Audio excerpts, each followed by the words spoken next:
Good morning, everyone, and welcome to Coffee and Football presented by BKCW. I'm your host, Blake Monroe. I'm joined each and every day by Bobby Burton and Jerry Hamilton. I think, Jerry, Bobby may be frozen. I'm not 100% sure on that one. But while he unfreezes, no. What were you going to do if he has internet issues? Hold on. Let me reconnect Bobby real quick. Hang on one second.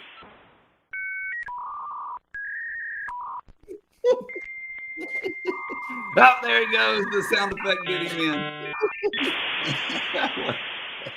Anyway, tell us where you're checking in from, what you're drinking. Get your questions in. And be sure to tell us who your favorite number 8 is, because we are 8 days away from kickoff. So a lot of good number 8s, Jerry. I posted over on ontexasfootball.com. And, of course, Jordan Shipley. Yes. Ray Moore is the current number 8. Even Xavier Worthy wore at number 8 for a little bit. KJ Lacey, another current number 8. But Wayne McGarity overcame. Going back, there's a lot of good ones, man. There's a lot of number 8s that helped Texas win a lot of football games, and it's awesome. It's awesome. We are 8 days away. I can tell you this: I'm on fumes after our tour this week. I drove 10 hours yesterday, Houston, Fort Worth back. But it was amazing to see the excitement around Texas football.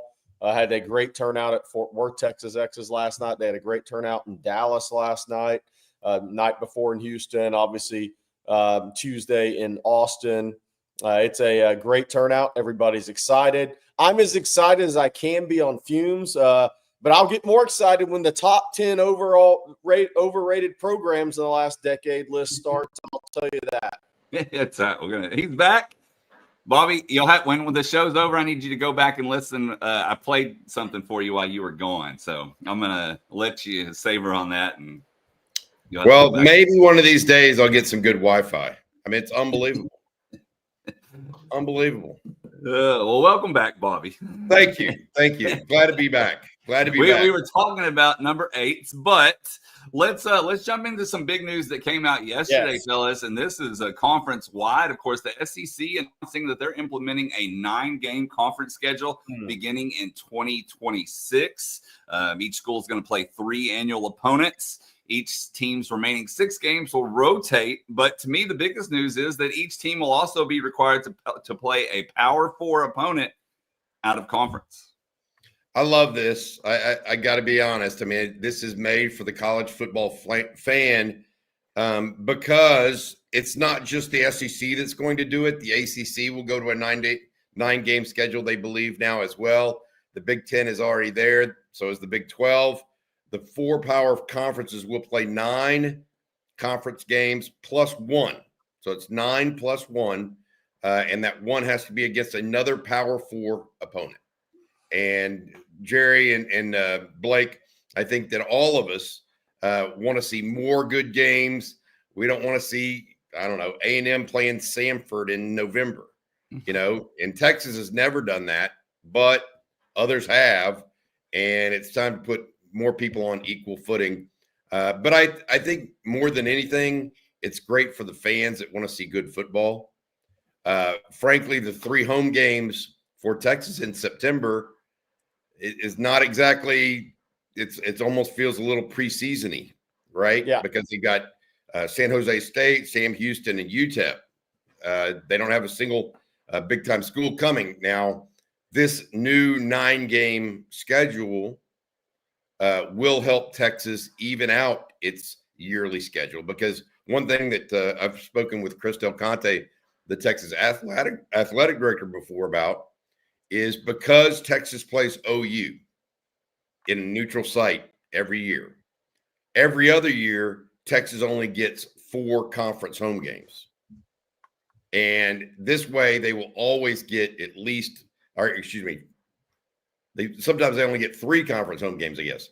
Long story short, now we get an extra conference home game for sure every year, as opposed to missing it every other year. And then also you get a good non-conference game. I think that's going to be terrific for Texas. Texas will likely try to fill their home and home whenever they go out and do these deals with different schools from other conferences. The home game will likely be when it's a home game OU too, when they're named the home game. So that way Chris can have a simple, straightforward schedule. One of the things that's going to be interesting for me with this is, does Texas and Oklahoma, Georgia, Florida, are they going to be looked at as having an inherent advantage in this 9-game schedule because they're going to have 4 home, 4 road, and neutral every year? If you don't have a neutral game, teams are going to have 4 home, 5 road, or 5 home, 4 road. Are we going to see more neutral games? Is an A&M Arkansas going to come back as a neutral game? Is our SEC teams going to look at that and say, hold on, Texas and Oklahoma, Georgia and Florida have an advantage because they only have 4 road games every year because they played a neutral rivalry game. I think that's what's going to be interesting to look at, is that's going to be a topic of conversation at some point. So are we going to see an Alabama Tennessee turn into a neutral game somewhere? Never. Well, but there's going to be complaints about this because look, when you play the neutral game, Georgia, Florida, Texas, and Oklahoma are never going to have more than 4 road games in a season, and that's not the case for every other SEC team. So, here's what I would say: if they complain about it, Jerry, do something about it. Well, that's what I'm saying. I'm saying. Could you see some of these games who have always been a home and home, not a rivalry game like an Auburn, Alabama, but could you see potentially a neutral site game pop up between the Missouris and Arkansas, or an A&M and LSU playing Houston as a neutral site game? Well, where would Arkansas and Missouri play? Lake of the Ozarks? Yes, absolutely. Yes. Branson High School. Because that's about the fan base is going to be more concerned about basketball. For both of them, probably. Yeah, but like, is A&M LSU going to turn if that's a yearly game? Are they going to turn that into a game in Houston? Because there is an advantage for the 4 teams that have the neutral site rivalry game every year. I would tell you that there may be an advantage in some ways from a competitive standpoint, to your point, but there is another competitive advantage that they like when they host people at home, and that's money. Yeah. I mean, Texas and Oklahoma forego a lot of money in revenue each year. I know this sounds counter to what people think, but the reality of it is that Texas and Oklahoma both forego money by not having a home game every other year and just playing it in the Cotton Bowl. Yeah. And we'll see what you're talking about, but I don't see that happening unless it's, I don't know. I mean, I just don't see it happening because nobody's going to want to give up the home money for tickets. I mean, Texas doesn't get really any money out of tickets at the Cotton Bowl. Neither does OU. So, yeah, I mean, it's interesting to see what happens. Because there's going to be some back and forth on it for sure. Here's what also, I mean, I try to explain this to people. Like, the other thing about not having that extra home game, I mean, name a big sponsor of the University of Texas, okay? That's one less exposure that the University of Texas and the folks at Learfield can sell. So if you have 6 home games versus 7 versus 6 is what, 16% difference? You can increase your prices to sponsors by 16%. We're talking about millions upon millions of dollars. But I don't think so. For that reason, Jerry, I don't think that you'll see that. It'll be about money, not necessarily about advantage. Yeah, it'll be an interesting back and forth. I agree with what you're saying, but there will be back and forth on it. I mean, they're going to sound that it. Man, let's go. If it's from those guys that are not doing it, then go do it. That's what I'm saying. Yeah, that's what I'm saying. Okay, they're not going to go do it because they want the money. Well, that's what I wonder. They're just going to be complaining to themselves. I can see a couple of games pop up as neutral in the future because these schools are making $100 million to start. Period. Like with the TV, and it's going to be more than that in 2031. It's going to be interesting to see. I'll be an interested follower of does A&M LSU start playing a neutral? Maybe it's going to be interesting. All right, Bobby, before we move on, I'm going to let you tell everyone how they can escape the insurance trap with our good friends at BKCW. Well, first of all, you don't schedule a 9-game SEC schedule. That's how you escape it. Did your business have a frustrating insurance or employee benefits renewal? Most likely you didn't hear from your agent all year, and then right before it was time to renew, your agent delivered the bad news of a rate increase. When this happens, the agent is providing no value, and you're stuck in what we call the insurance trap. BKCW, the business insurance firm located in Austin and owned by a UT grad, takes you out of the insurance trap by providing you with actual risk management consulting, not just price quoting. They use a 5-step process to identify your business's weak spots, design a plan, execute it, and monitor your situation throughout the year so that you can lower your insurance costs and effectively manage your company's risk. BKCW has already helped some of the most well-known construction companies, restaurant groups, breweries, nonprofits in Central Texas escape the insurance trap. It all starts with a free risk assessment. Go to bkcw.com or send an email, info@bkcw.com, to get started with a free risk assessment or claims audit and escape the insurance trap. Thank you guys so much for your continual sponsorship of On Texas Football. They've been with us now for 2 years, and we appreciate them very much. So I need to answer a question. Jeff Carey asked, where's Rob M? Rob M's been in Bogota, Colombia for a while, I believe. I thought that was Gus. Was that Gus? Yeah. I can't keep up with everybody's travels. I try to keep up. I haven't seen Rob in the past few days, though, Jeff. I was wondering about him yesterday, actually. So can we bring up the graphic with the expected 3 rivalry games for the SEC? Yes, I am working on getting that. Give me because that's been a big topic of discussion here in the chat, and it's going to be interesting to see where it all comes out. When I looked at the possibilities for this, I said, man, LSU and Auburn are, if all these things happen, that's tough for LSU and Auburn. So this is a talking point. We'll see what happens, right? My 3 permanent SEC opponents: Alabama, obviously Auburn, Tennessee, LSU. I think that falls in line. Arkansas, Missouri, Texas, and Oklahoma. Auburn, obviously, we'll see on that. Alabama, obviously, Georgia, Vanderbilt. I can see it. Florida, Georgia, Tennessee, South Carolina makes a lot of sense. Georgia, Florida, Auburn, South Carolina. We'll see. We'll see where all this comes out. A&M has Texas, LSU, and Mississippi State, the Jackie Sherrill Bowl once a year. We'll call that. Oklahoma, they get the pretty good end of the stick on that if that's what they get, guys. Texas, Arkansas, and Missouri. That's not a bad place to be if you're Oklahoma. But the teams you see 2 teams pop up on here the most if it plays out that way: Auburn and LSU. And let me tell you, if LSU, this probably can't happen, but if they have Alabama, Ole Miss, Texas A&M every single year, that's pretty tough for them. And you look at Auburn, Alabama, Georgia every single year, Vanderbilt, but it's going to be interesting to see how it plays out. Ole Miss is also has pretty good run for theirs. But LSU, if they show up, if LSU has Alabama, Ole Miss, and A&M every single year to start, that's pretty tough to start your schedule every year, knowing you have those 3. I don't know. It's an interesting grouping. I would like Vanderbilt's schedule. Yes. Tennessee, Kentucky, and Auburn. Yes. I'd like that. Ole Miss has a pretty good one. Mississippi State, Kentucky, and LSU.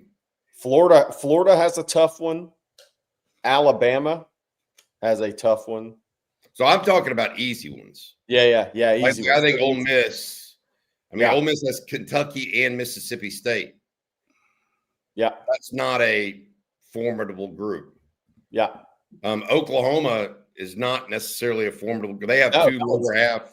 Yeah. Missouri and Arkansas. A great one. That's a good look for them. Yeah. Yeah. So if this is how it plays out, it'll be interesting to see how it plays out. Obviously, people will be arguing that Alabama's got maybe have the toughest one. Auburn, Tennessee, LSU, year in, year out. And South Carolina, you don't know what comes after Lenore Sellers, so that one's hard to kind of say for Georgia and Florida. But I would say that Alabama may have the toughest three. I would agree. I'm looking at I think they are. I think they do, actually. I think they do. That's the schedule. Because even like there's a lot with 2 teams. There's not many with 3. And Auburn and Florida historically are good. South Carolina is historically dangerous. Yes. Would be my way to put that. Yeah, Kentucky, Vanderbilt, Mississippi State, and Ole Miss. Kentucky, Vanderbilt, Ole Miss. Yeah, I think have the 3. Yeah, maybe Missouri, Oklahoma. Even though OU plays Texas, the other 2 are not super hard. Here's what I wonder. When I'm thinking about the 3 schools, Jerry and Blake.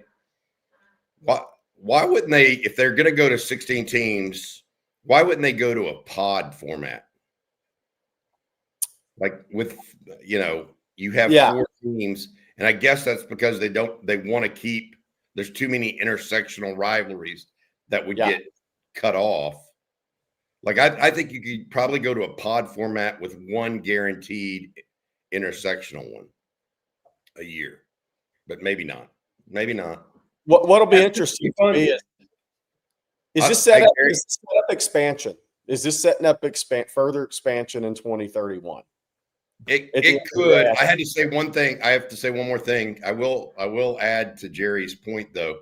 Texas will most likely be going to Ole Miss and Tennessee next year. You always say that, and we've missed 9 games now. We've missed maybe the outside of this the 9-game schedule. What's it going to look like next year for Texas? I'm glad you brought that up because I've always believed that Arch Manning's last year, which will be next year at Texas, they will play at Ole Miss. And the question was, will they play at LSU or will they play at Tennessee? I think they're going to play all 3 of those teams. I think it's going to be at Ole Miss, at LSU, and Tennessee will come to Austin. That's my bet. I could easily be wrong. It's not like Greg Sankey called and asked my opinion. But that is my opinion. Arch Manning will play at Ole Miss. There's no doubt. I think they'll play at LSU as well. That's the Mannings in the state of Louisiana. I think that game will be played, and I think Tennessee will probably come to Texas. That's my bet. And honestly, that's the way it should be. You don't know where Marshall Manning's going to go to college at this point. I believe he's a freshman in high school in the Denver area. So this is your last Manning in the SEC for a few years. So they're going to dial it up big time. Next year. I don't think there's any way around it. Hey, we got a few super chats that I want to read before we get into some other stuff. And both of them regarding y'all being on tour, which I'll wrap last night. Joshy Manning, for example, said, "Good meeting everyone last night. Great event." Thank you, Josh. Appreciate the super chat. And then y'all had one from, and Kate, I hope this comment is what your super chat was intended for. If not, let me know. But Kate said, "Awesome time at the event in Dallas last night. Great meeting you, Bobby and CJ from OTF and guys from 3rd and Longhorn. Keep up all the good work and hook 'em." Yeah, it was a lot of fun. We had 3 nights, obviously, started in Austin at Schultz's, then went down to Houston. The whole bar in Houston was a Longhorn get together. Then last night at the Happiest Hour in Dallas. I've been doing this a long time, and I think that there's a fever pitch for the Longhorns right now, and we saw a little bit of that this week. But I also love the fact that people are getting together more. I think that's a big thing, and I think it's something we should continue well into next year. I absolutely do. And I want to say this. I especially think Allie Ehlinger, Sam's cousin. She's the one that put the tour together. And I also want to thank Nick Shuley from Third and Longhorn, because he also played a major role in that, as well as the folks all around, whether it's in Houston, Dallas, or Austin. Doug Rice was awesome last night up in Dallas as well. And then we have a super chat here from Devon. Thank you, Devon. Appreciate it. And Devon has a prediction. Says Texas 24, Ohio State 14. And he says Colt Monroe super chat fun. So I think everybody would be happy with that, Devon. And Colt, actually, they just finished it's high school football season, guys. They had their scrimmage last night. Of course, they start the season next week. But, Jerry, high school football starting for everybody. Yeah. By the way, the Texas Ohio State lines moved down to 1.5, so money's going to Texas right now. Doesn't mean much until midweek next week, but that's where the money's going right now. Yes, the high school season scrimmages in Texas. First week of the high school regular season is next week, but around the country, Diabell on ESPN2 tonight at 6 p.m. I believe Craig Halbert, who's been on the show, friend of mine, worked with him for years. Craig Halbert will be doing that game for ESPN2, I believe. That's St. Joseph Prep out of Philly versus American Heritage. Diabell, you can watch him 6 p.m. tonight. I'll be watching that on ESPN2. This is a weekend slate of games. Obviously, IMG and Hoover are on ESPN2. But the following tonight, but the following day, Saturday, Modern Day St. Thomas Aquinas. That's a good game for those who just want to watch high school football instead of college football. And that gets the main ESPN event. But St. Francis in Chaminade, Madonna at St. Thomas Aquinas, Saturday night, 8 p.m. on ESPN2. That'll be Derek Cooper versus a really talented St. Francis Academy team. So two of the top commitments in this Texas class, the number one quarterback in Florida, Gatorade Player of the Year, Diabell, will be playing tonight at 6 on ESPN2. And tomorrow night at 8 on ESPN2, Derek Cooper, number one running back in the Sunshine State, committed to Texas. You also have a few more games being played around the country for guys that are committed to Texas. Rodney Cleveland got his season started last night. I don't really have any stat updates on that game or anything. I was on the road 10 hours yesterday. Dylan Berryman played last night. Samari Matthews plays a 4 p.m. Eastern game today in their season opener, which is interesting. I guess the final bell rings and they start the game. Jake Collette, they won last week. Georgia started last week. They play again tonight. Five-star edge Richard Wesley. They play J. Sarah Catholic tonight. That's a big-time game on the West Coast. James Johnson, Miami Northwestern. They have Orange Lutheran out of Orange, California, Saturday at 7 at Trez Powell Stadium there in Miami. Great high school venue there. So Orange Lutheran, who has a ton of talented guys, Sam Utu going to Alabama, and some others are playing at Miami Northwestern. So a number of Texas commitments. I guess that means there's 3, 4, 5, 6, 7 on starting their high school or have games this season, this weekend, and 6 of them season openers. And we'll see what Diabell does against a really good St. Joseph's team. And Derek Cooper, they have a big task against St. Francis tomorrow night. All right. Well, you alluded to this earlier, and I want to bring it up. CBS put out the 10 most overrated college football teams of the past decade. And A&M, number one on that list, followed by Nebraska, Auburn, Florida State, and Florida are your top 5. And then USC, North Carolina, Miami, Texas at number 9, Tennessee at 10. It is worth noting, if you go to the CBS Sports article, they do say, they say Texas fans are going to be mad at seeing the name on the list based off the last few years. But remember, it's from the past 10 years. And they said that Texas has obviously climbed out of that hole. But still, the Longhorns coming in at number 9 on the list. And the Aggies are number 1 in something. Well, yeah, they hang a banner.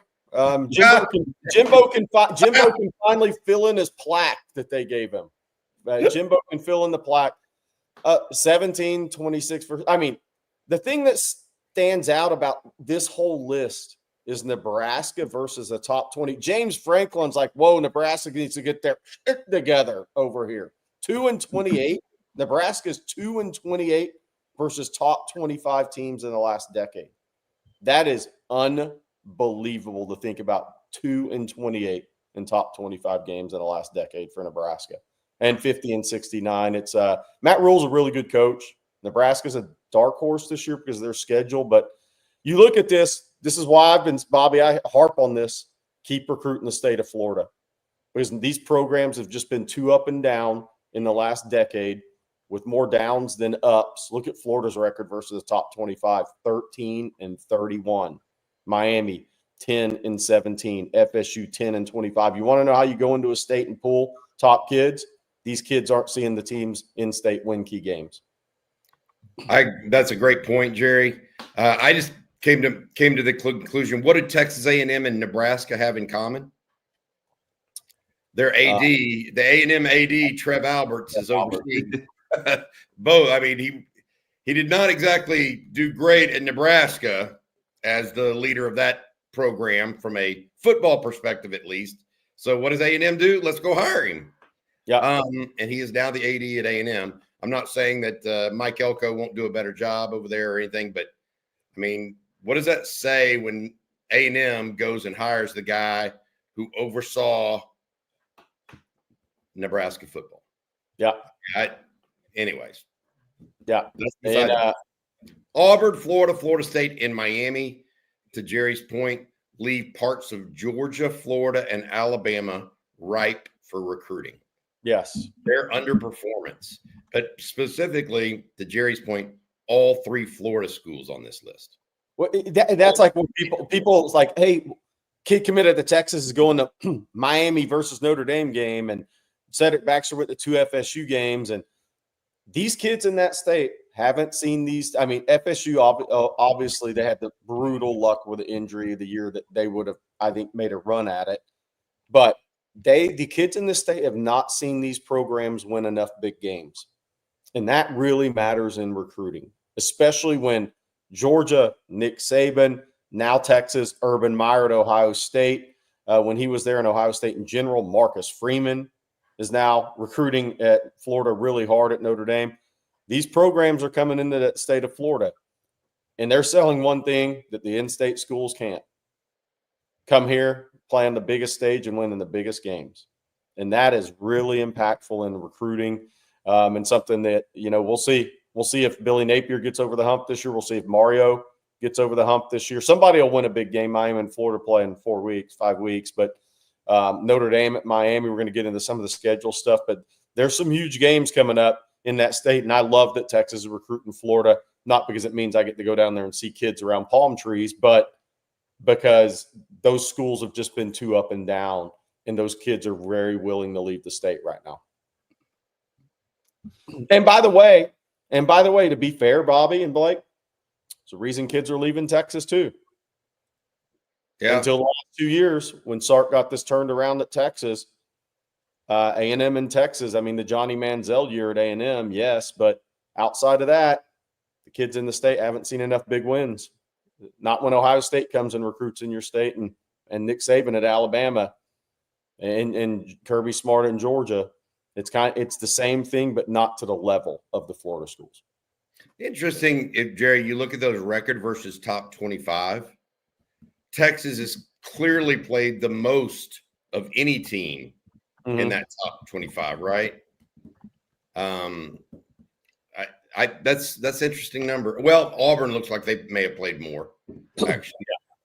But Texas is much more equal on the record versus top 25, despite being positioned on this list. Hey, we were talking about Derek Cooper a moment ago when I failed to bring this up, so I wanted to circle back to it. Bobby, yes, Derek Cooper's got a sense of humor. And check out his back plate, and I'll try to zoom in a little bit more here so everyone can see it that's watching. But in case you can't see it, it says, if you're reading this, it's too late. Yes. Yes. Look, Derek Cooper has a real sense of humor. I've got to look up the picture he had on his plate when I was there in May while we're discussing this. But Derek Cooper he's a funny kid once you're around him a little bit. But that's a great thing to break out on ESPN2. That's going to get a lot of attention. Obviously, that was from Billy Tucker, Craig Hobart, ESPN guys that run the Under Armour camps and ESPN recruiting. Craig Halbert in South Florida took a photo of that. But I got to find the Derek Cooper one from this spring because it's very similar. I like the backplate, but I also like that little Longhorn sticker on the helmet. Not sure if I saw that too, but yes. Blake, I'm going to send you the other one from that Derek Cooper had on in May when I was there. So he keeps changing that. That's good. He's super funny kid, and I think he should keep that one all season. If you're reading this, it's too late. Dude, what would my back plate say? What would your back plate say, Jerry? I would say mine right now would say too much driving, too little sleep. You will catch me. Mine would say you'll catch me. Don't worry about it. You'll catch me. You'll catch me. If Baker Mayfield wore one of these, the police, what would it say? Police, I'm your guy. You're going to get me. If Georgia players, what would theirs say? Oh, gosh. Huh? Oh, gosh. Speed limit 105. All right, Jerry. Oh, man. All right, I'm going to get that other Derek Cooper backplate up in just a moment. And while I do that, Bobby, if you would let everyone today know about our sponsor, Ridge Wallet. Yeah, absolutely will. I actually was speaking with somebody last night, a friend that is from Oklahoma, and he was telling me that he bought a Ridge Wallet. And he loves it too. With more than 50 colors and styles, Ridge Wallet isn't just functional, it's personal. Whether you want sleek, black forged carbon fiber, a wallet that features your favorite NFL or college team, or one that matches your vibe, they've got you covered. Ridge isn't just about wallets. They create premium everyday carry essentials like key cases, suitcases, and rings, all built with the same sleek, durable design. No matter what you pick, Ridge has free shipping, a 99-day risk-free trial, and a lifetime warranty on all products. If you're ready to upgrade your wallet and maybe your ride for a limited time only, head to ridge.com and use promo code ONTexas at checkout for 10% off your order and a chance to win Ridge's biggest sweepstakes ever, a Lamborghini Hurricane Storado, a Hennessy Velociraptor, or $100,000 in cash. No purchase necessary to enter, but every dollar you spend gets you more entries. That's ridge.com, and use ONTexas. After you purchase, they'll ask you where you heard about them. Please support our show and tell them OTF sent you. Well, I said I was going to get that up, but I'm having some issues. So we will circle back to that. I will definitely bring it up before the end of the show. But we got a lot of super chats. I had something, but I can't say it. All right.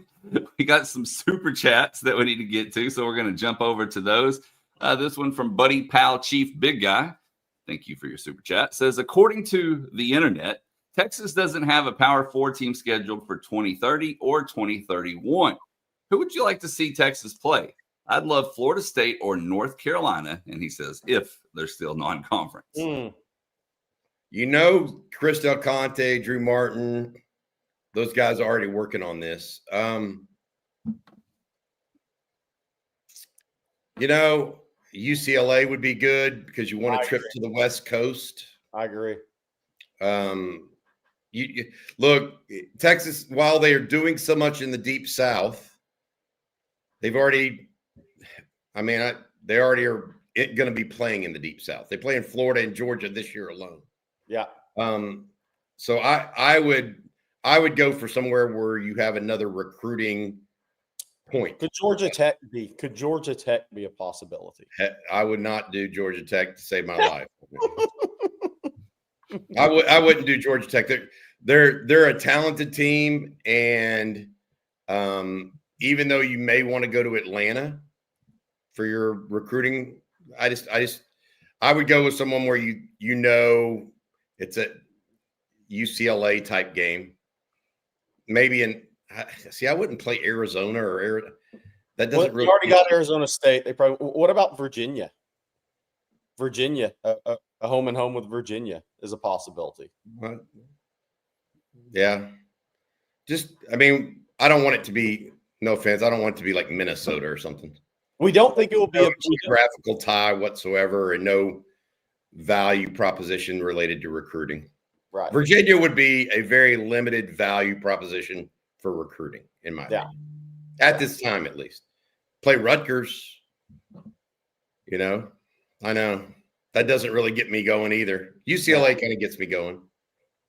Nebraska, Delaware is not in the Power Four. The Blue Hens. Yeah, so not in the Trey Power B said Arizona State's there for 2032 or 33, so I doubt it would be Arizona.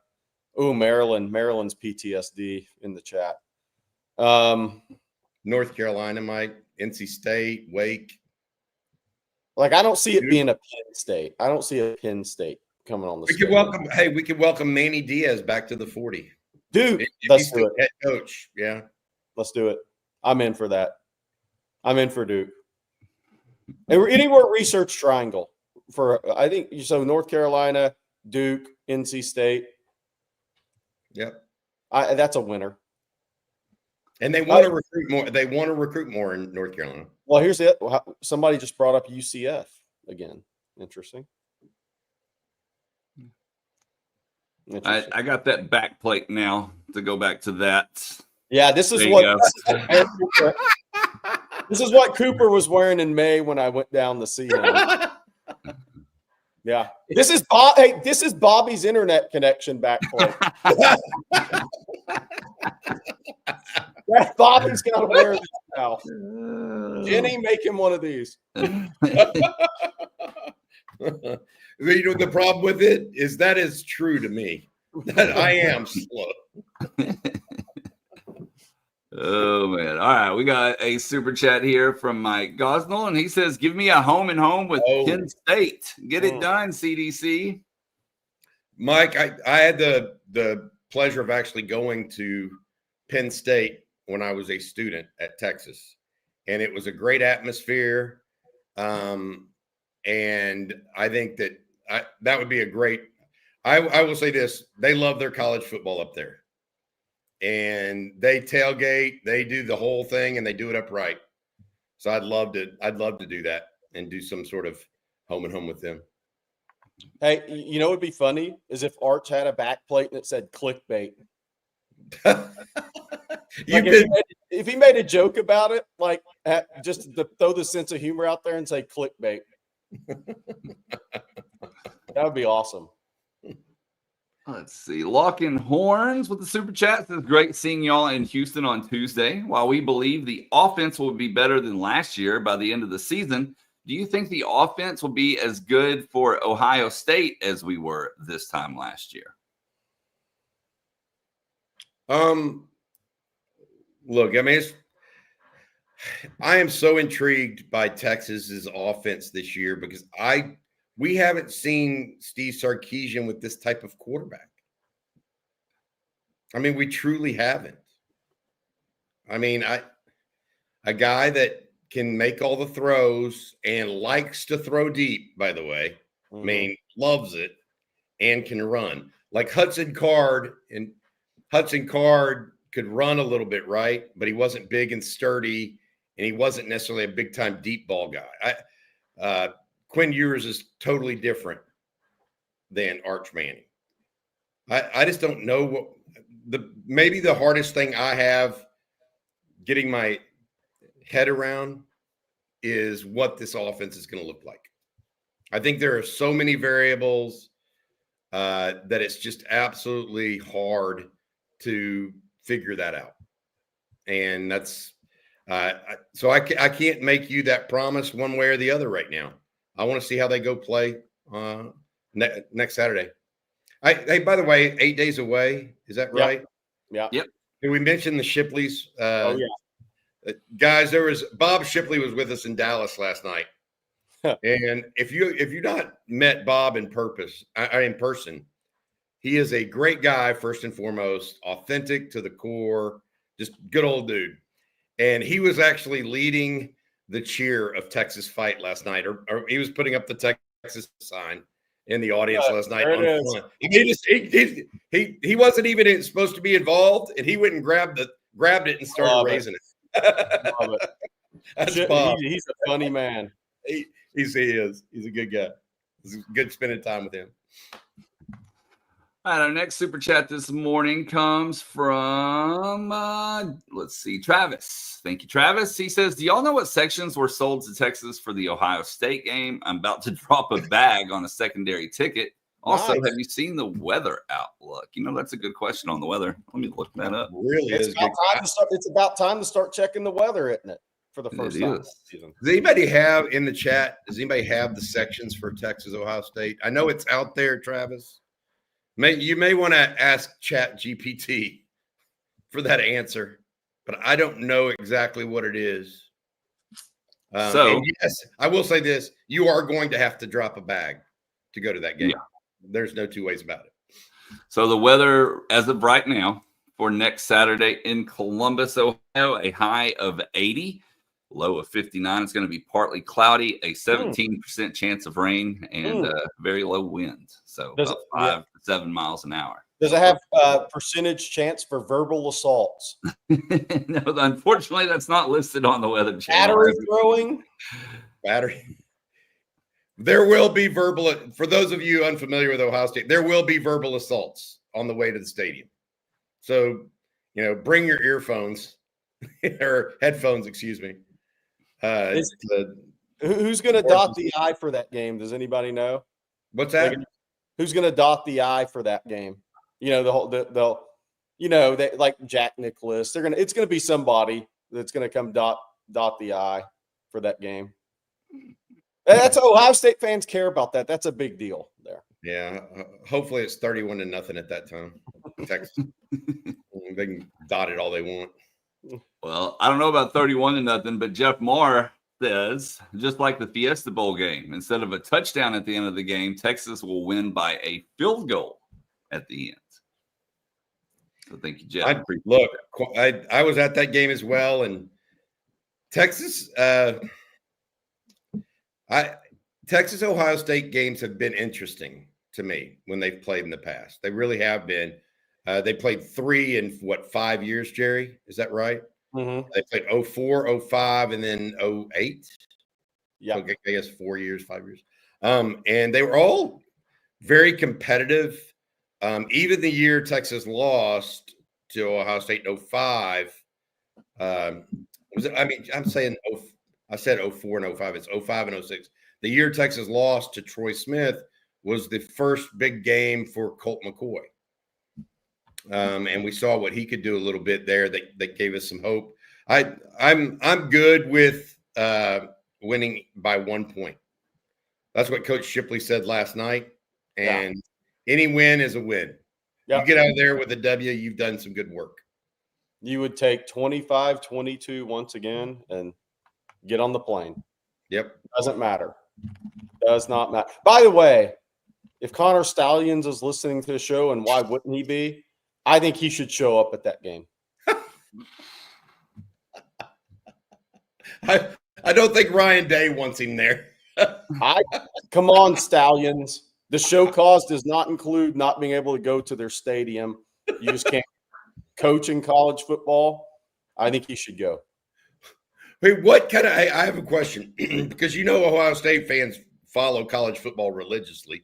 They would identify him like immediately. Oh, yeah. So what kind of getup would he have to wear? He should wear Texas gear. This guy. Connor Stallion should show up with Texas gear on. Oh, that would get him walk right in front of Ryan Day as he did it. Yeah, as the team entrance. Yeah, that may get in Ryan Day's head.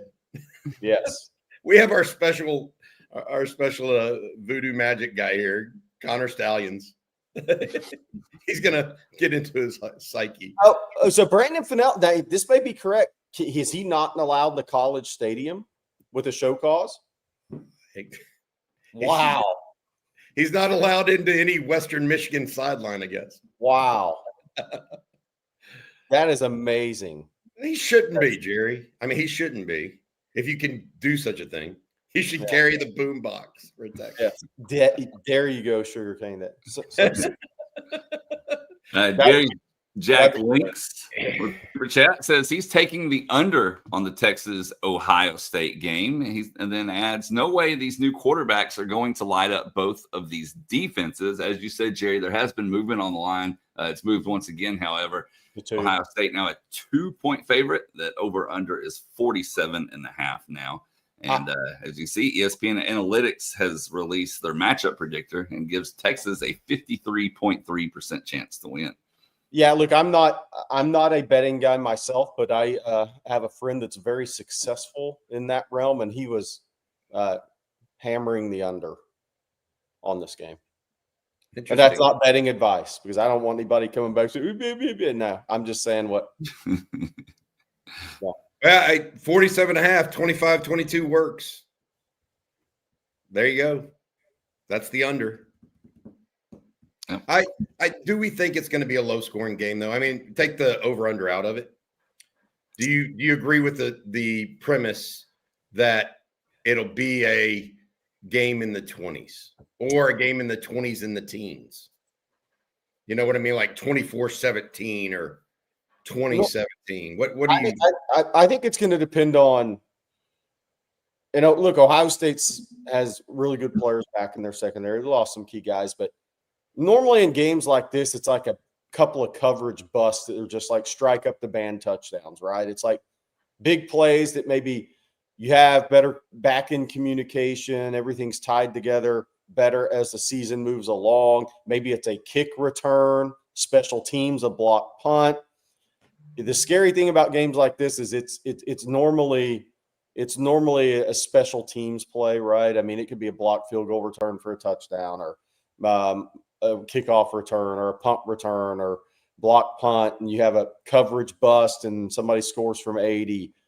Those are the plays that I think will take this game to the over more than offenses going up and down the field on really good defenses. Yeah, it's not going to be consistent scoring. No, I don't think so.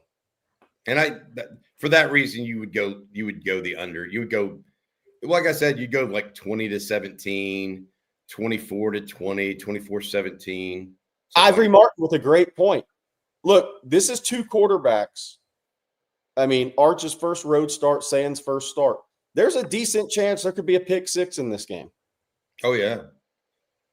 There's a decent chance there could be a pick six in this game. And that may be the team that wins, by the way.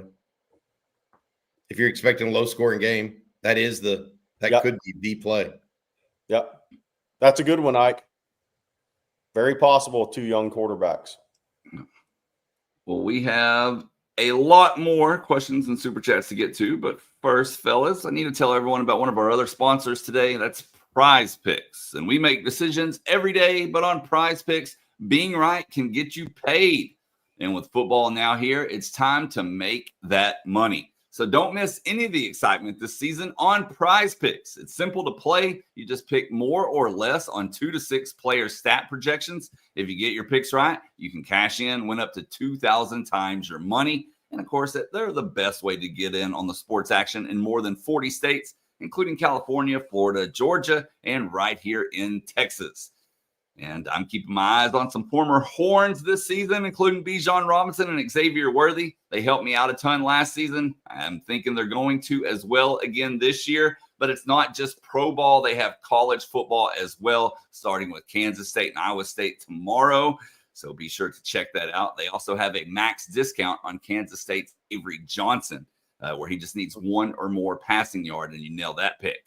So come join me on the action, make your picks in less than 60 seconds, and turn your sports opinions into real money all season long on Prize Picks. Join millions of users and sign up today. Just download the Prize Picks app in the App Store. Use code ONTEXAS to get $50 in lineups after you play your first $5 lineup. Again, that's code ONTEXAS to take advantage of that $50 in lineups after you play your first $5 lineup. And that's Prize Picks. Run your game. Speaking of, let's bring up this weekend's college football games. We can do that. Wrong one. Give me just a second here. Did I accidentally? No, I didn't close it. I just clicked the wrong one. There we go. So I wanted to hit this. Obviously, Iowa State, Kansas State in Dublin Saturday. That'll be fun. College game day. A fun atmosphere there. Pat McAfee, Nick Saban, and the crew there.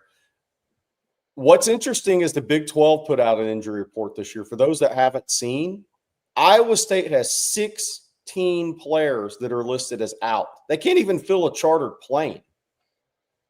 Like 16 players out for the season opener. That's a massive number off a roster. 16 out, and I think there were like 6 that were doubtful. I mean, I haven't had a chance because I was driving so much. I haven't had a chance to look through how it impacts Iowa State necessarily, but 16 players out for an opener is a huge number. I can't even believe that I saw that. That is crazy. That's a 5th or a 6th of the year roster. Yeah. They're calling it Farmageddon, by the way. Oh, Iowa State versus Kansas State. I'm just thinking of that. Like, I'm not so juiced about Iowa State or Kansas State. I'm just juiced about college football being back, because I'm going to turn my TV on tomorrow morning and I'm going to sit down and I'm going to watch a little football. That matters, actually. Like, these are for keepers games. These aren't NFL preseason stuff. And so I'm excited about that. Only other major team, it looks like, I guess 2 other major teams, Fresno State at Kansas, Stanford at Hawaii. Those are Power 4 teams. It'll be interesting to see if Fresno State has a team, because Kansas kind of faltered last year a little bit, Jerry.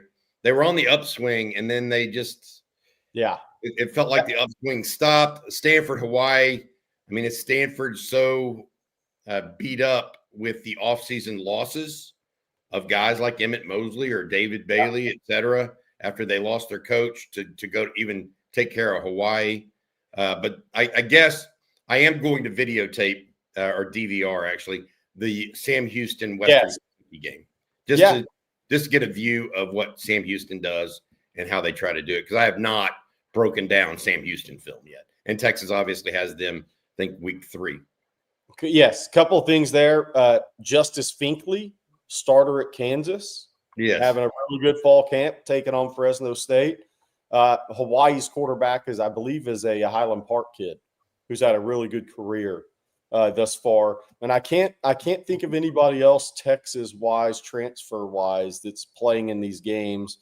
Samaje Burrell left Sam Houston. He's now at North Texas. But, yeah, Sam Houston at Western Kentucky, that's actually a really good football game too for the college football watchers. But I'm very interested in Iowa State, Kansas State. Iowa State, 16 guys that are out is a massive number. Some of those guys are going to be key players for them. There's no way you can have 16 out and none of them matter. But where's Avery Johnson really at?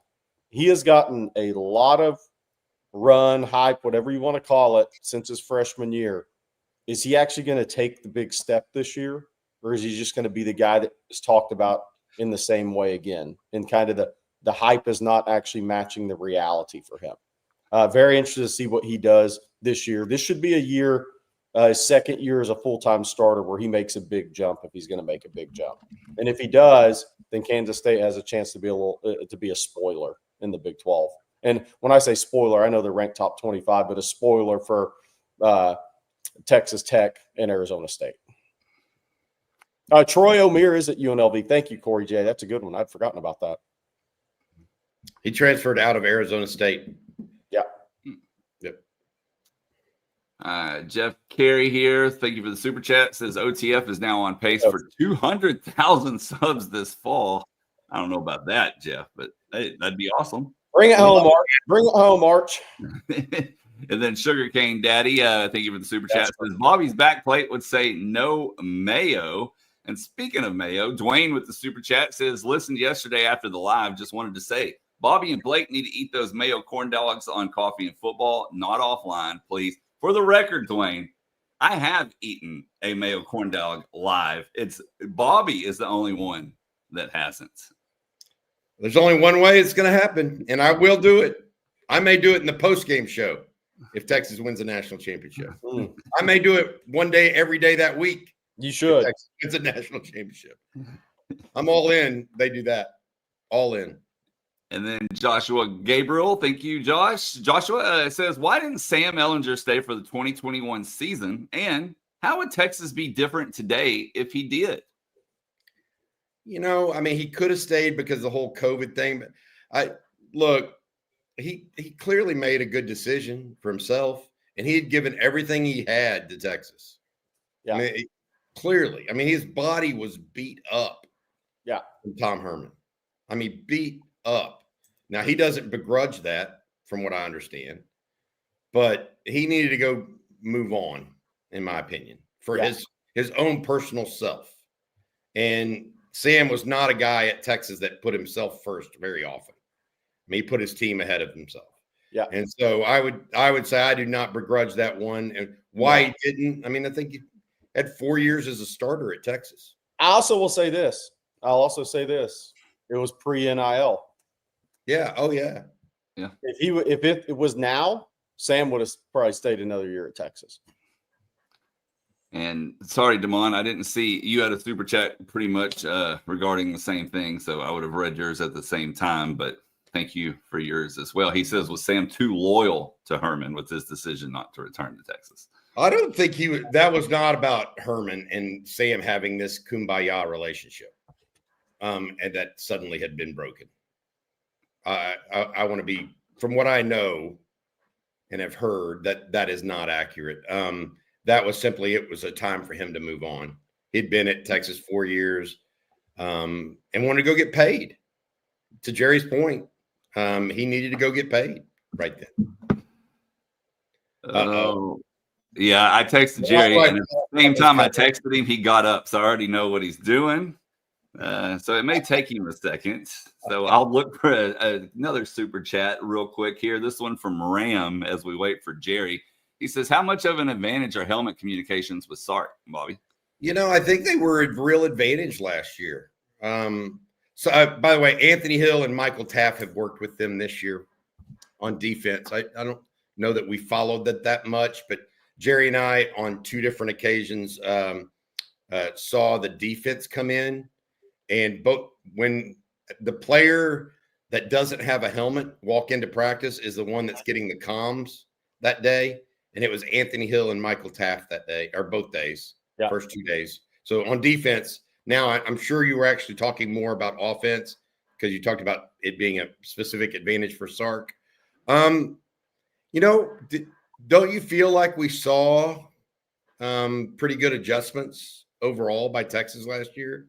That would lead me to believe that Sark, outside of that first Georgia game, I don't know that we saw an offense that ever looked, I don't want to say incompetent, but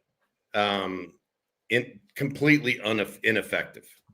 That first half of that Georgia game, the second half of the Georgia game in Austin, I felt like Texas was overwhelmed. The rest of the year, I don't know that I felt Texas was ever overwhelmed. And I say that means that I think Sark likes the helmet comms, because if that's the case, he can get into his quarterback's ear and I don't know what he's seeing. I think the helmet comms are huge. I think it was probably huge on the road at A&M. I think for the road team, it's good point. A big thing. So at Ohio State, everybody's like the crowd noise, like when ESPN did the story, and I think it was on Tough All Day too with Mac, where he was like, you couldn't even hear yourself talk. Well, the great thing about Texas playing at Ohio State in 8 days is Arch will be able to hear Sark talk in the helmet comm. I think that really can help Arch Manning in his first road start in that type of environment. And I think that's big for young quarterbacks on the road, and maybe any quarterback on the road in college football. But I think that's the one thing that's come out of this. There's no way that didn't benefit Sark and Quinn at A&M last year. No way.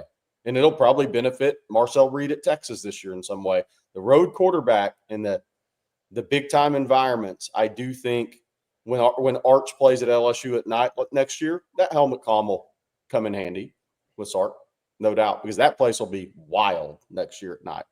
And, yes, I'm predicting it. Speaking of wild, go ahead and put the lampshade on. Longhorn Frenzy.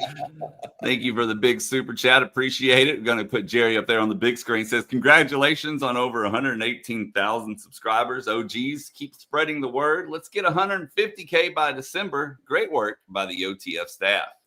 Thanks. We appreciate it, Longhorn Frenzy. You've been there from the start. And to all of you guys that, either we're there from the start or have joined us along the way. We appreciate you. I'm telling you, the last 3 days have been great to see a lot of people out there and just meet folks. The excitement around Texas football is awesome, and Texas athletics generally. I go back to Wednesday night, Jerry, and I just had such a good feeling when we introduced Royale Ivy, who's now an assistant with the Houston Rockets, former Texas basketball player. We introduced him to the crowd. And, those guys have not necessarily gotten their flowers, for lack of a better term. They really haven't. And I felt like Royale really felt embraced by Texas fans on Tuesday night or on Wednesday night. He's being honored, put into the Texas Hall of Fame, Sports Hall of Fame for the University of Texas. And I felt like he got an appropriate send-off. And so things like that I'll remember, but it doesn't happen without everybody kind of pitching in like y'all did and everything. And so it's been a lot of fun. And thank you, Longhorn friends. Still the best Longhorn Twitter follow for me, by the way. I got to put it out there. Him and Chris Bennett. They're pretty Chris Bennett's good. There's some others too, but he's really, really good. I will say this too, Royale. What was cool about that is, look, he was one of the great culture athletes ever at Texas. One of the greats. Like any sport would have wanted Royale Ivy on their team. He would have made their locker room better, their team better.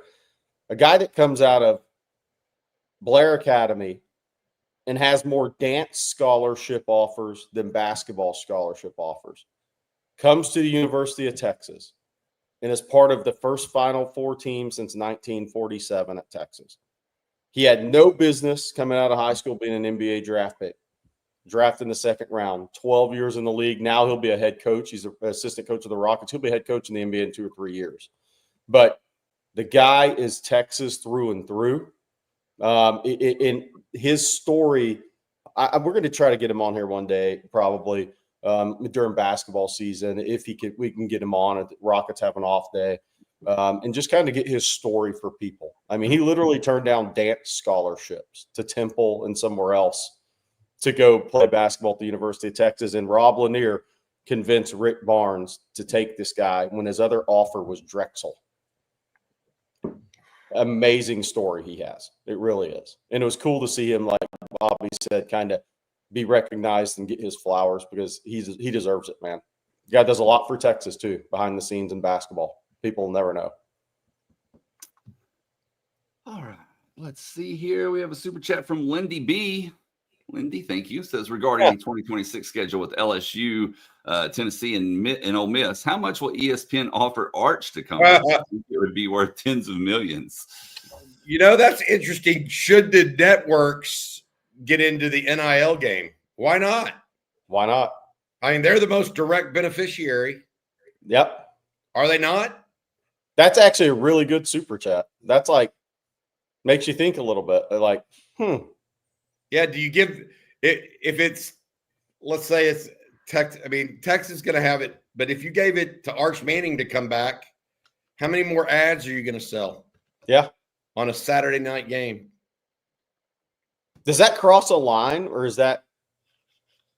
I mean, look, networks pay Mike Tyson to fight. Yeah. Depends how much money it's worth, I guess. Yeah. They probably don't want to set the precedent, clearly. That'd be but money is money. There's a reason. We've had a couple of questions on this. I'll bring it up in a second, Blake, because I think we need to address it. Harrison Adam, not sure I missed this, but any update on Emmett Mosley? I don't have anything new on Emmett Mosley headed into the weekend. We'll see if he's back on the practice field full speed next week. Hey, I need to put something up today and tell you guys about this. I'm actually going to write an article. I woke up late because of all the travel, and I didn't get a chance to write my morning article. But one of the pieces of my morning article is going to be what the team is doing today and tomorrow. So Steve Sarkisian and the staff are treating today like a game weekend. They're going to stay at a hotel tonight. They're going to go do their team meetings tonight in the hotel. They're going to get ready for the game as if it's 11 o'clock and they're going to go to the stadium. All this stuff, they're doing a true walkthrough this weekend. So the kids are going to have to show up at the bus on time today, to go to the hotel. And everybody, so this is a true walkthrough, mock scrimmage, mock game, whatever you want to call it. That's what they're doing today and tomorrow. As far as Emmett Mosley is concerned, Jerry, I have not heard anything different. I have not heard anything different. And I'm not sure I would reveal it if I had on Trevor Gooseby. Young man had a finger injury earlier over the weekend. And I know he was back on the practice field yesterday, but I don't know if he practiced. We'll see where all that lines up. But giving away that information right now could put Texas potentially at a competitive disadvantage. Just not going to do that. But that's where we're at right now. I want to add this. I was told yesterday that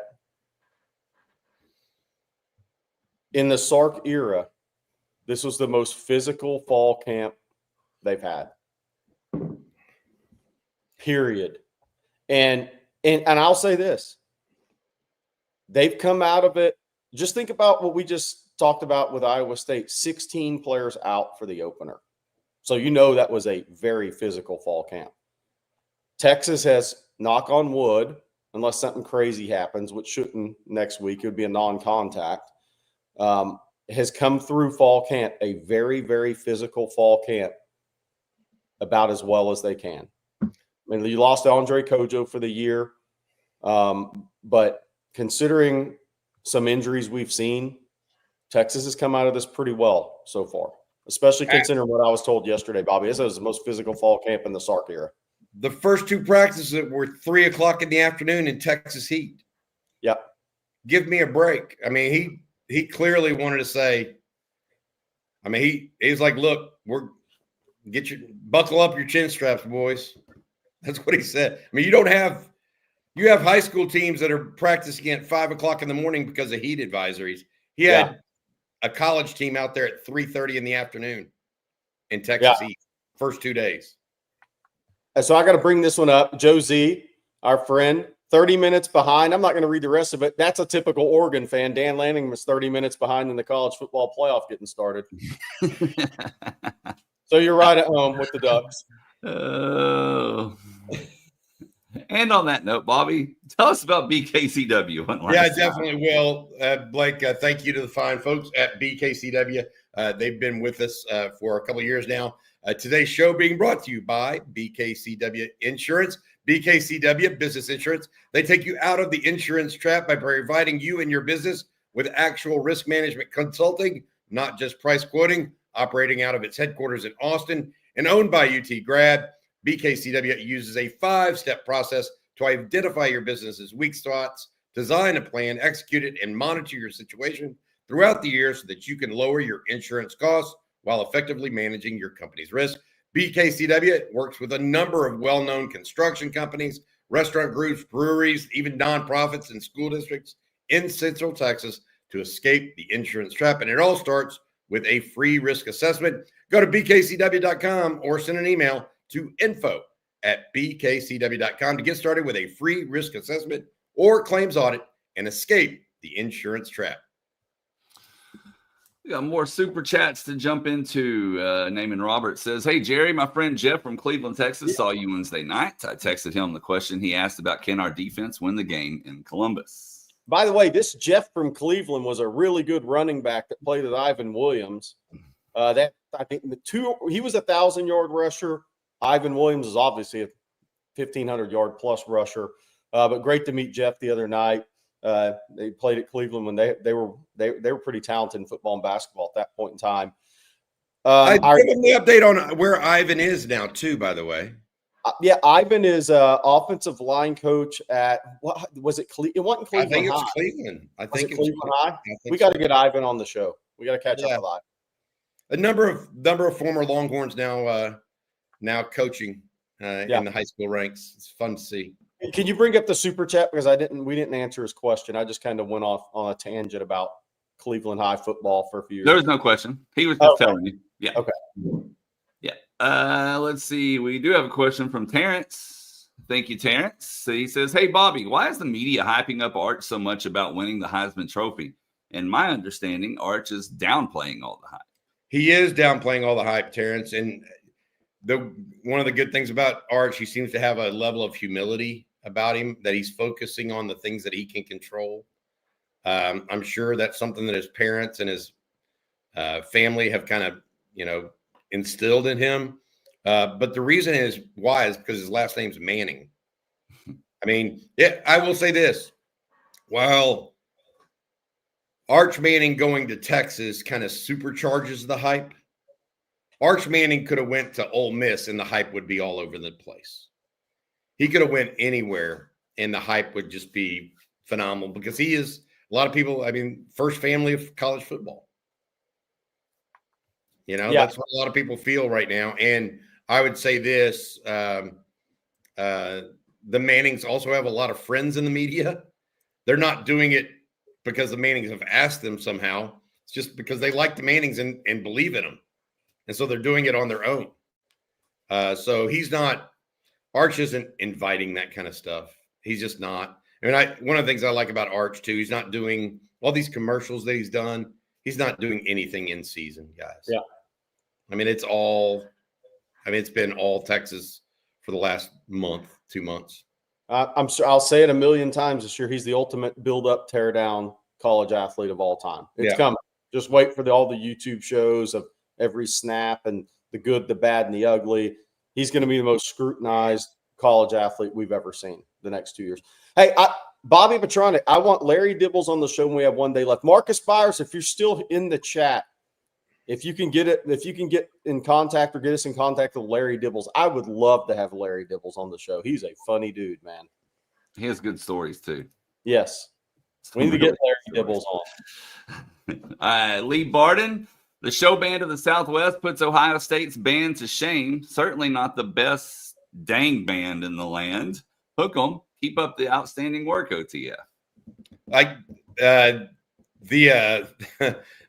think that Ohio State has a marching band that's probably the best in the Midwest, I would say.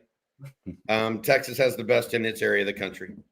I'm not a band like Jerry. True story. I used to have to film the band at halftime for the University of Texas because I would film all the practices, I'd film all the games, and I filmed the Texas band at halftime too. So very precision. All right, guys. We have a Ohio State fan who are always welcome in. Thank you, Gary, for showing. He said, "Go Buckeyes." Hey, look, just be wary. We punch hard like Woody Hayes on this show. So you're welcome in, but we punch back like Woody Hayes. I guarantee you, Gary's even laughing at that one right now. He's like, all right, AS85. I did not forget your super chats. The Ohio State game seemed like the perfect time to bring out our inner Herman and all wear okay, cool hook 'em shirts. Look, I think that what is the mentality going to have to be walking into Buckeye Stadium, Jerry? Is it let's get down to business, or is it super hype? You know what I mean? I think Texas got to be fired up for this. Yeah, I don't think you go walk in there, say, okay, let's just go take care of business. I think you walk in there with your hair on fire and, slug it out for 4 quarters. Yes, you got to have you got to have your wits about you. I'm not saying that, but I think this is going to be one of those games where if you want to win, you better go to work and have your hair on fire a little bit. I don't think this is a okay, cool, hook 'em kind of game. No, I don't. No. This is the real deal. This is an intense. I think you'll see really focused guys with a level of intensity. I think that's what it is. This is not the okay, cool hook 'em game. No chance. Yeah, this is why. See, we like Gary. If you punch like him, I'm safe. 100% true, Gary. We like Gary, Ohio State fan Gary.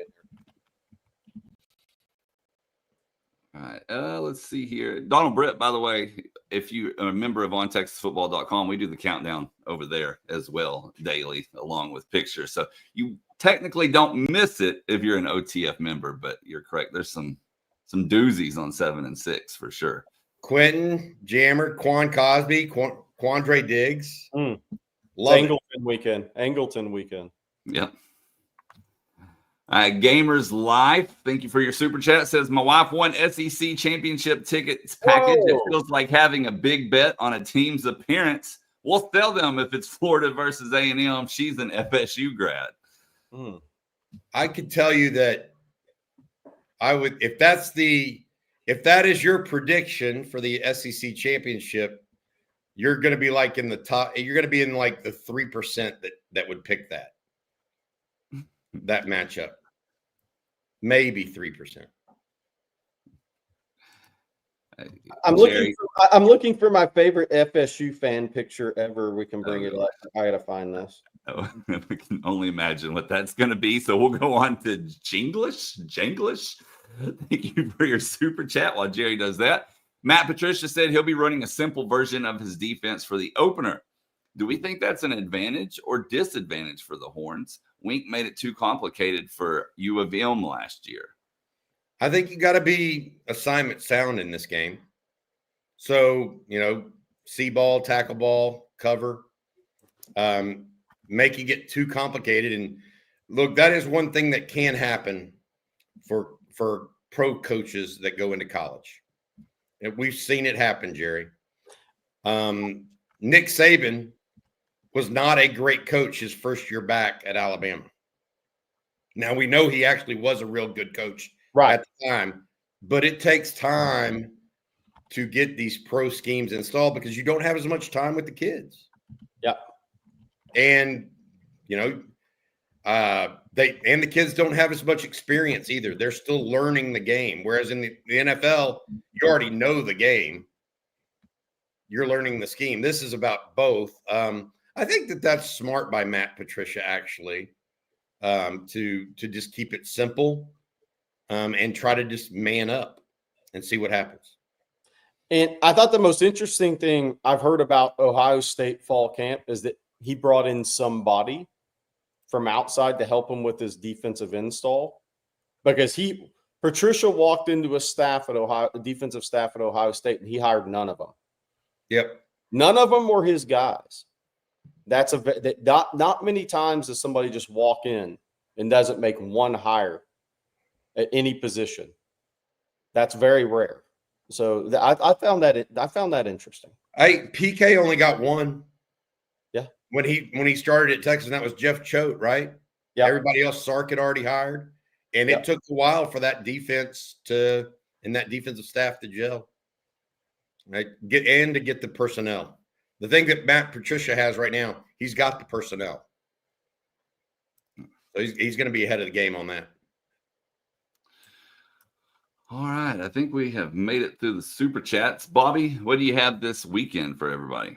I've got a good Saturday conversation coming. I'm going to sit down with a long-term Ohio State beat writer and talk a little Buckeye football, try to poke and prod and see where he thinks this game might be headed. We've got another show coming up this afternoon.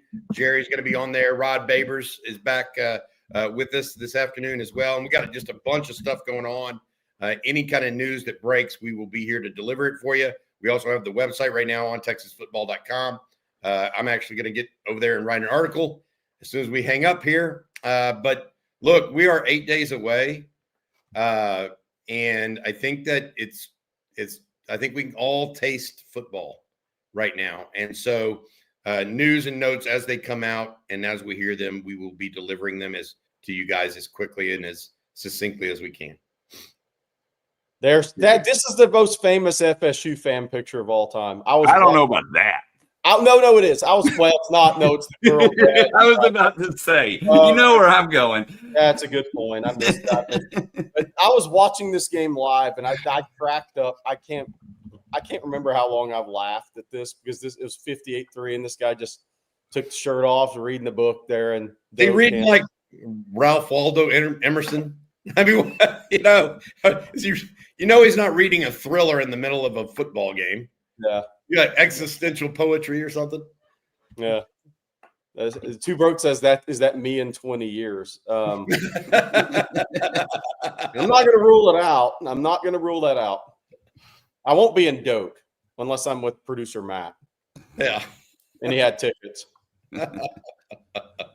Oh, well, that's going to do it for today's episode of Coffee and Football. We want to thank our sponsors, BKCW, along with Ridge Wallet, and, of course, Prize Picks for all sponsoring today. Don't forget, guys, Bobby has restocked the store. So be sure to head on over to shop.ontexasfootball.com. Get geared up for the season. New hat, new coffee mug. You can use the QR code on your screen, or again, shop.ontexasfootball.com. And speaking of ontexasfootball.com, what you got, Bobby?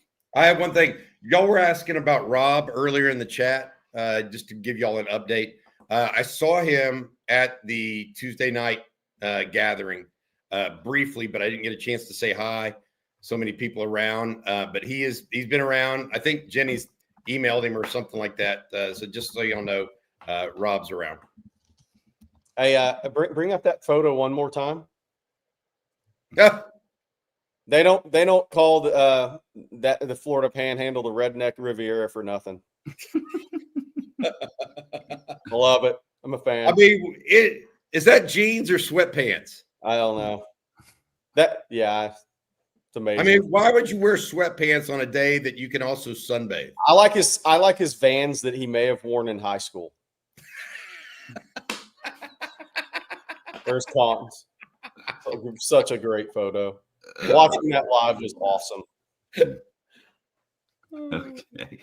Anyway, what I was going to say a second ago was head on over to ontexasfootball.com. Use promo code OTFOG. Get a full year of access for just $39.95. New subscribers only when you use promo code OTFOG. Well, that's going to do it for today. Hope you all have an outstanding weekend. Don't forget high school football on tonight. You can watch a couple of Texas commits in action, of course, over the weekend, and college football tomorrow. And then next weekend, guys, it really starts for the Longhorns. So it's going to be an exciting week next week. Blake, quick promo for you. You're going to start a Texas high school football show next week with Coach Shipley. Carl Padilla be on with you, as well as Coach Tim Buchanan, who has a couple of state championships in his on his ring fingers, I guess, as Jerry's doing it. You'll start a weekly show there, kind of like we did with Bases Loaded for baseball. So that should be fun for you guys. Also, I want to mention we're adding another staff member next week, Amanda Atwell, a UT journalism grad, who has been doing a podcast with Billy Lucci, Texas A&M, and they play the A&M Texas foil back and forth a little bit in that podcast. She's going to be hosting our Tuesday and Wednesday night live streams with CJ and Jeff Howe. So I want to mention that before we let y'all go. For sure. All right, well, everyone have a great weekend. We'll be back on Monday morning. So for Bobby Burton and Jerry Hamilton, I'm Blake Monroe, and we'll see you then.